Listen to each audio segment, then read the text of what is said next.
Welcome, everybody, to Next Level Success Roundtable. And today we are talking about how to monetize the next year since we're entering into the new year, 2024. Welcome, Tom. Welcome, Gail. Nice to see you. Hi. Greetings.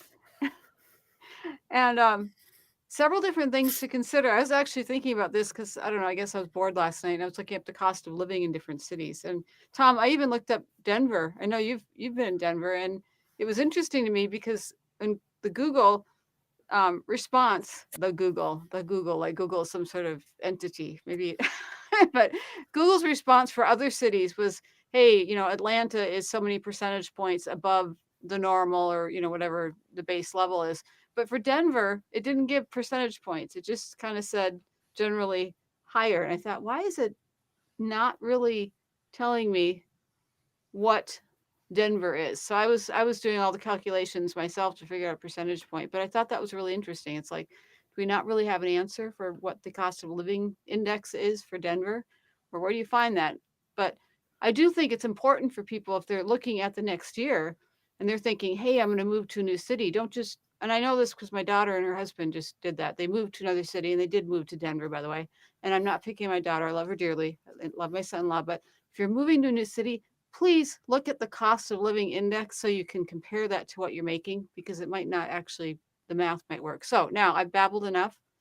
Comments. And Tom, if you want to comment on cost of living in Denver, I'd love it.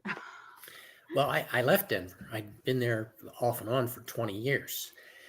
And I love the city. I love the locale. I love the mountains. I love the snow.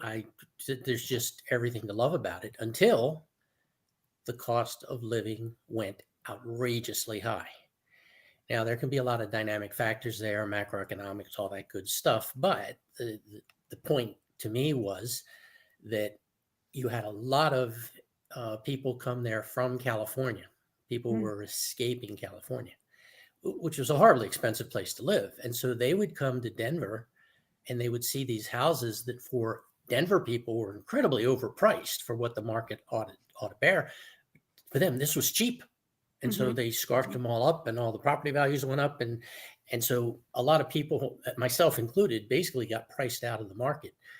And I said, I love the place, but I'm not going to put up with this.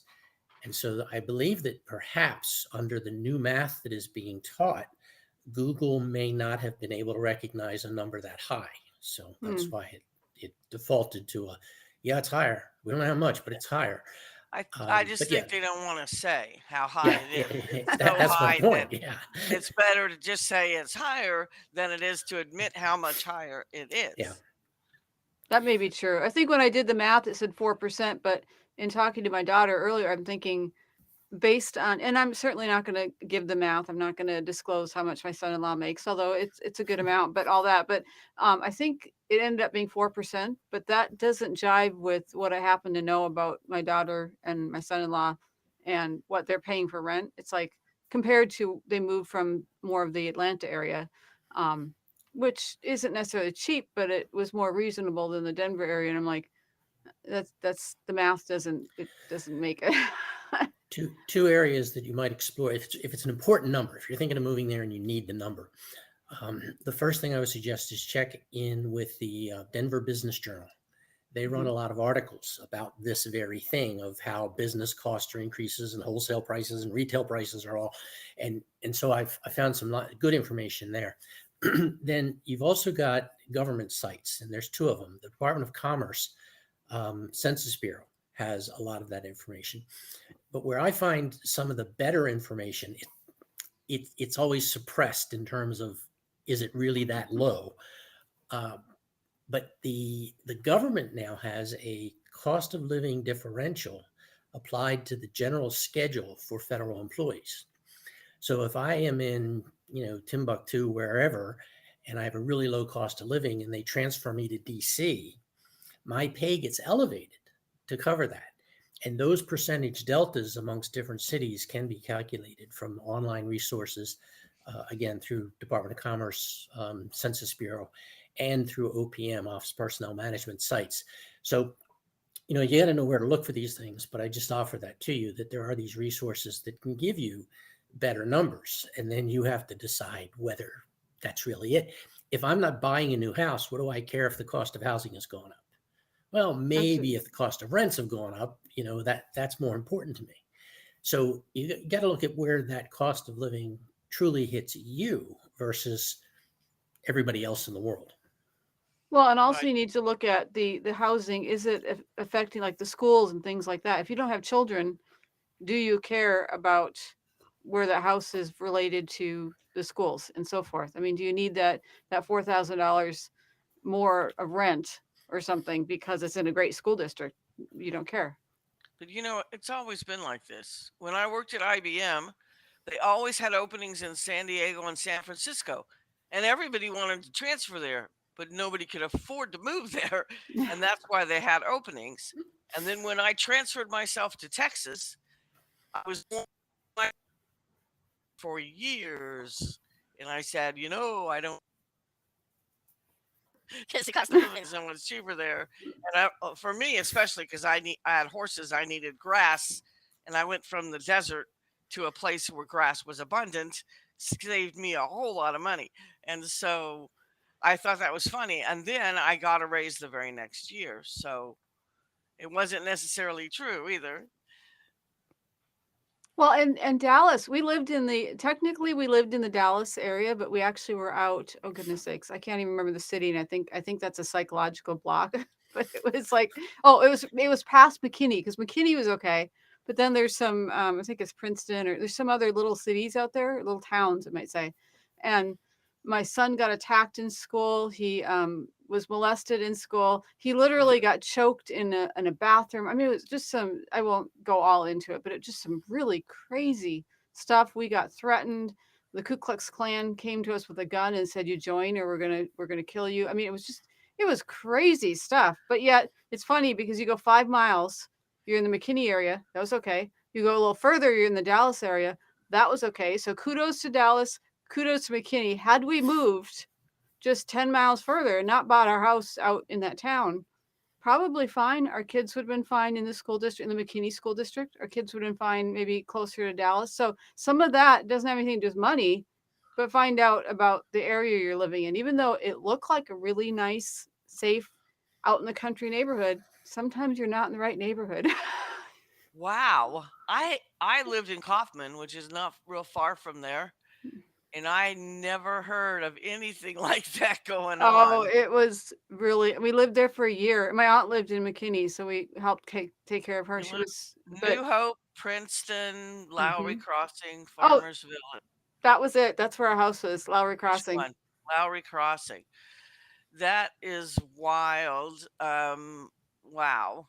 I lived way Yeah. down south. I knew somebody though that lived in McKinney, Mhm. and she lived in a fancy neighborhood of a whole bunch of houses and cul-de-sacs and stuff. So I don't know. And Bill Hartzer used to live out past Kaufman in Canton, but he Mhm. moved to somewhere in Colorado, and he loves it, freezing and snowing. And I shake my head because I don't like cold or snow, and I wish someone would take their cold back. It's down here right now, and we don't want it. We'd like to return it. Doesn't work that way, unfortunately. But yeah, I have no complaints about the Dallas area. I mean, I don't want to go back to Texas because that was really scary, but it really and truly it was just that particular area. I don't have any complaints about Dallas. Yeah, it was that area because I bought land in Falls County, which is southeast of Waco. I worked in Waco and Colleen and Temple and Austin. I went to meetings in Houston, my least favorite Texas town, although I think the one you lived in might be worse than that. And then I lived like in Italy, which is on I-35 south of Dallas. I lived in Bonham, which is north, almost Oklahoma. I lived a whole bunch of different places after I sold my land because it's Mhm. hard to find a place to put horses, and encroachment keeps happening. But yeah, I've never heard such wild stories in my Yeah, it life. was it was there's more, but yeah, we just stayed for a year and then Wow. left, and then my aunt, bless her heart, she passed like 3 months later. So yeah, haven't been back to Texas since then. So It was Wow. crazy. So in addition to monetizing the next year, you do have to think about other factors if you're going to move. I know this isn't supposed to be an episode about moving, but other factors. Thank you, Tom, for the resources as far as links. If you want to add to that link, and I'll put the links in the show notes. But ARP, I found it by accident, but ARP does studies of different areas as far as living, and they kind of like KPIs. They do a whole listing of living the best places. Now, granted, they're doing it for retirees basically, but they're looking at all the different factors like the walking, are the people friendly in the neighborhood? There's all these different factors that they consider. So it's geared towards retirees. I will admit it's ARP. I mean, what does ARP stand for again? I forgot. But American Association of Retired People, yes, so person, yeah, something I like think that. it makes sense that it's geared towards retirees, but it is an interesting. It would work even for anyone who's not on in their years, or to Right. read because it's a very in-depth study. So I imagine they do it for many cities. But Right. Well, an increasing cost of living is one of the primary reasons why people want to monetize, mhm. especially passive monetization. And that is the best kind. And that's what I think we should all focus on. Find a way to generate some passive income. Now, what's the answer to that? By the way, saying passive, that reminds me. So I was looking up my husband's company last night, and I found them on page 9. I just about went in a coma looking for them on some kind of. I was looking up their type of company on a local site in the city, and I was like, nobody is going to look this hard for this company when they're number 226 in this listing. I thought you guys need Wow. to hire someone like me to do your social media so that you can earn, some leads passively. That's why, Gail, when you said passive, I was thinking Right. some of this stuff is Right. no duh. And first, I want to say there's really no such thing as passive income. Like, don't buy the snake oil sales. You're going to get rich overnight and you don't even have to work for it. That is baloney. But you can do something once and have it generate income over time. And periodically, you have to do more to keep it up. But for an example, I had a post. For some reason, I was researching UPC codes. I think I had a client that needed to buy some UPC codes, so I needed to figure that out, and it's very complicated. So I wrote this post. And one day, this guy came along that worked for a company that sells UPC codes, and he knew way more than I did about it. And so he offered to give me all this additional information, and I took all that and put it in this post. And the guy goes, "Oh, by the way, we have an affiliate program. You should use the code, right? And put that in your post." So I did. Well, that email address, my primary email address, gets so much mountains of spam that I never see anything in it. And one day I saw your payout is ready. And I went, payout?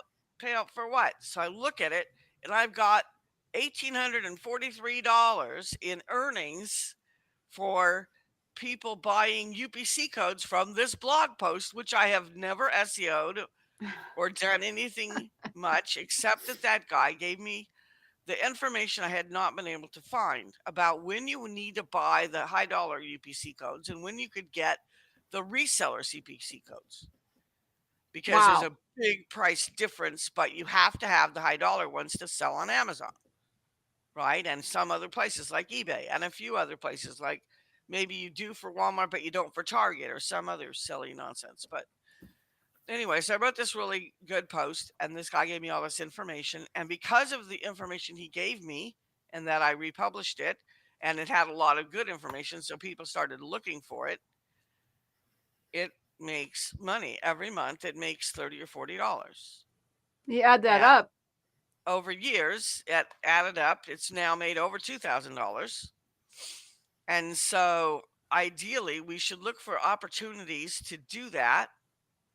And like for bloggers, for example, all of the hosting companies, all of the SEO tools, all the places that a lot of them give recurring commissions are your best prospect. But of course, the competition's tough. But if you actually use the tool and provide value, like everybody in SEO has SEM Rush probably, but they probably don't know how to use a tenth of what's in there. So if you write some great posts on how you use it, right? And you manage to get some eyeballs on those posts, you're going to probably make some money. And so there's a lot of opportunities like that to build a passive income. I would start at Christy Hines' website. She has a post 200 best affiliate programs for bloggers or something like that.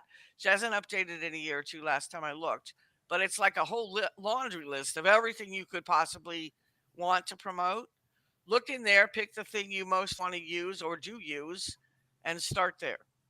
Which I linked in the podcast. You know, we were in Social Cafe Interactive talking about affiliate programs, and I looked that up and I read all of Yeah, the it's links. not hard to find. If you just Yeah. look for Christy Hines 200 affiliate or just affiliate programs, that post will pop up Yep. because it's big and I'm sure a zillion people have linked to it over the years. Yep.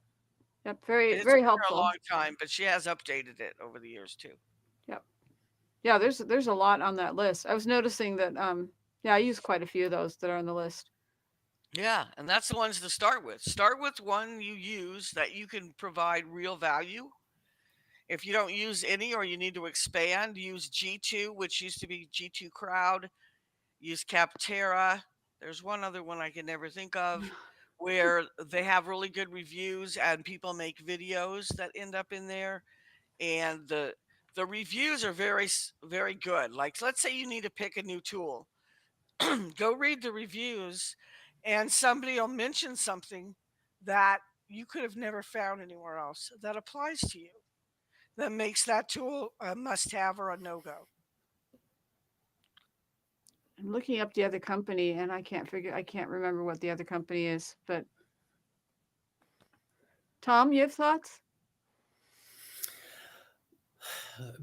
Yeah, I mean, obviously mulling over a lot of things as they come along, and I know we're running short of time at this point. I would think I would approach it simply from this perspective. Um, everybody's different. Everybody's in a different place. Everybody has different goals, missions, objectives, etc. And so it's sometimes difficult to say, well, what you should do is, and it's like, maybe it applies to you, maybe it doesn't, but how do you even know? And so I would encourage everybody as we head into the new year, and you've heard me say this before, I don't have any use for New Year's resolutions. Nobody keeps them to begin with.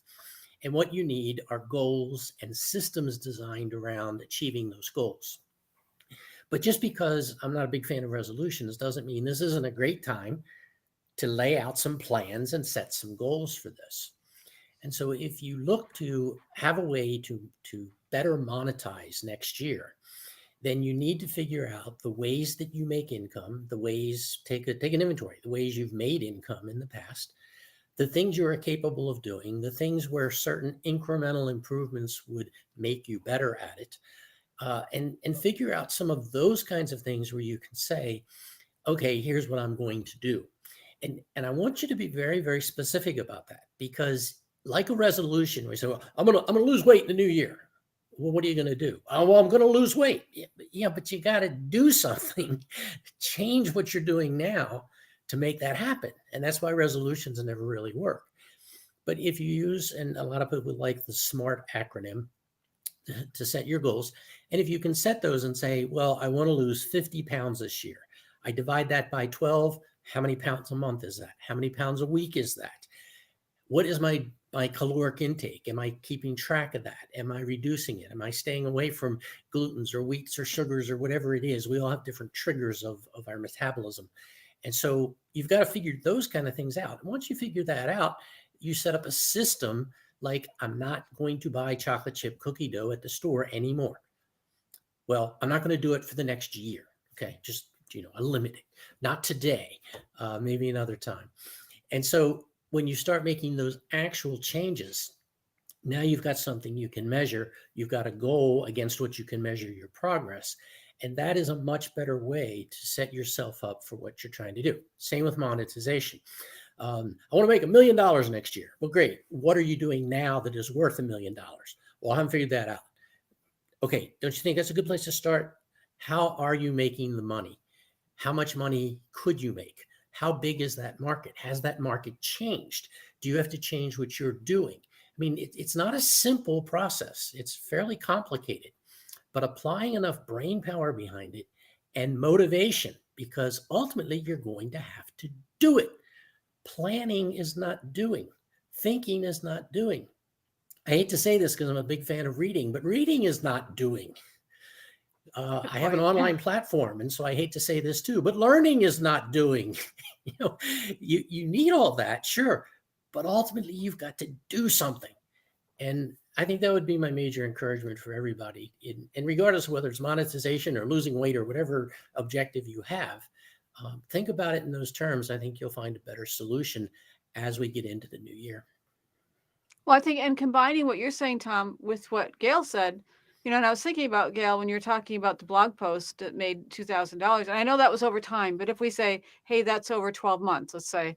Now, what if you aimed at making one blog post per month that had a lot of content that was really helpful, and especially if you did your research and found out there's not a blog post out there that really covers this particular topic, and you had an affiliate link in that one.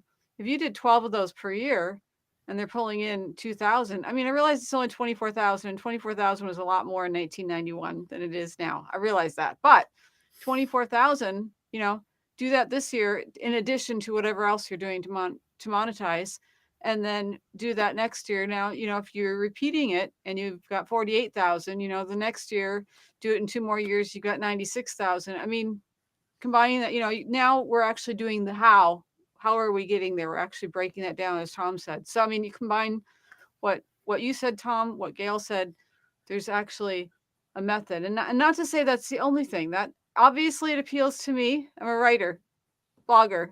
I enjoy that. So I'm like, as soon as we're done, as soon as I'm done with all my tasks today, I'm like, I'm going and writing an article. Thank you, Gail. You've inspired me. And Tom, as far as breaking down the math of that, I love math. So, I'm all fired up. I'm ready to go. And I say all that, and you know what? I have 4 minutes to get to the live stream. So Yeah, I like all that. And I want to throw out there anybody that wants to lose weight, since that's a huge thing everybody wants to do, read labels and don't eat anything with high fructose corn syrup in it, HFCS. Just do that one thing, you'll probably lose weight. good point. Good point. Well, thanks, guys. And again, hate to cut you short, but we'll definitely tune in same time next week for more information, and we will see Tom and Gail again, right? Right. Excellent. Thank you Happy so New much. Year. Happy New Year to Happy everybody. New Well, Year. this is being recorded just before the new year. So if you see it before then, have a great one. Well, and still have a happy new year, even if you see it afterwards. But good point. Good point. Happy New Year. Thanks all.